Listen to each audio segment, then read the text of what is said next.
Right there, yeah. So we're just going to show you, this is collecting a... Maury's wearing his green jacket today because it's St. Patrick's Day. Yes. So we're... And Purim. We're collecting sap. So I'm recording the fact that, oh, here comes another St. Patrick's Day person.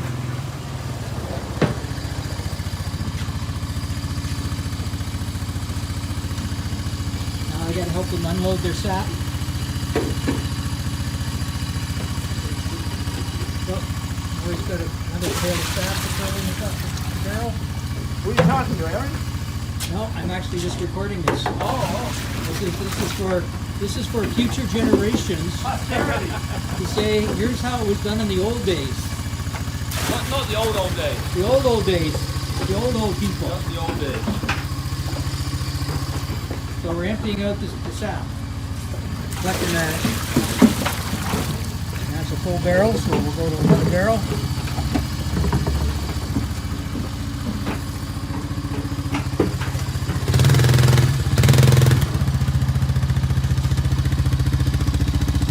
Collected 3 barrels so far. We'll probably collect 6 barrels today. There's the mules.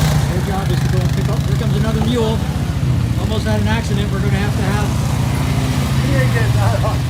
Yeah, got that on video. I was going to say we're going to have to put a traffic light there. You may have to back up a bit. You're going to be quite a ways away there. All right, I'm going to stop. I got 3 mules working today. Their job is to bring the sap back to the critter shack.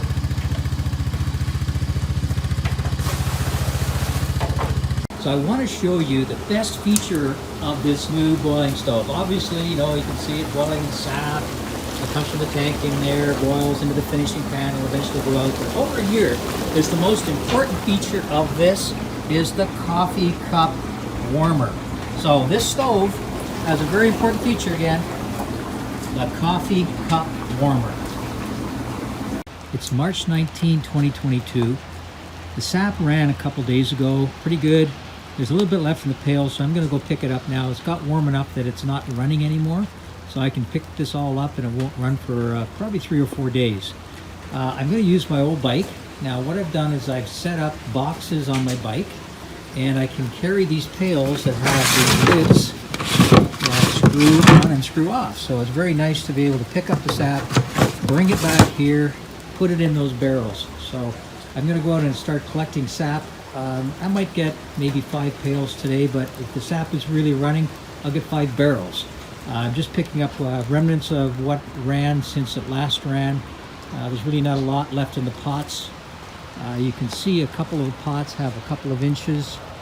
So for example, if I go over to this pot, you can see that there's maybe a couple of inches of sap in the pot. That's probably a little over a liter of sap. So I'll probably pick up maybe about a barrel today, if that. If I'm lucky, there's 200 trees tapped across the property down into that valley and up onto the next ridge. So you can see the various trees with the pots hanging on them with a variety of different amounts of sap in the pots. Okay, I'm near the end of one of my trails. We call this Wit's End.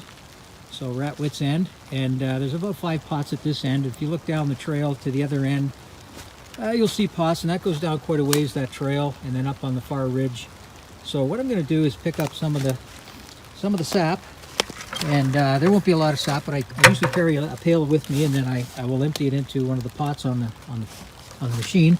So this one, if I look in, there's some sap, and then there's, it's typical this time of year, we get a few flies in there as well. But that'll all come out. The flies will all come out, and I put them through the filter. Before I put it in the tank, I put it in the filter. So the process is, whoever's collecting will put the sap in a pail. Somebody will come along with the machine, take the lid off, and then take the sap out of the pail, pour it into the pail on the machine. So now I'll start collecting, and I'll do that for, I'll be by myself today, so it'll probably take me a couple hours to pick up 200 pots. And then this won't run until probably a couple more days. It's warmed up now. It's not going to run, I suspect, for about 3 days, so I'll just clean these pots out for now.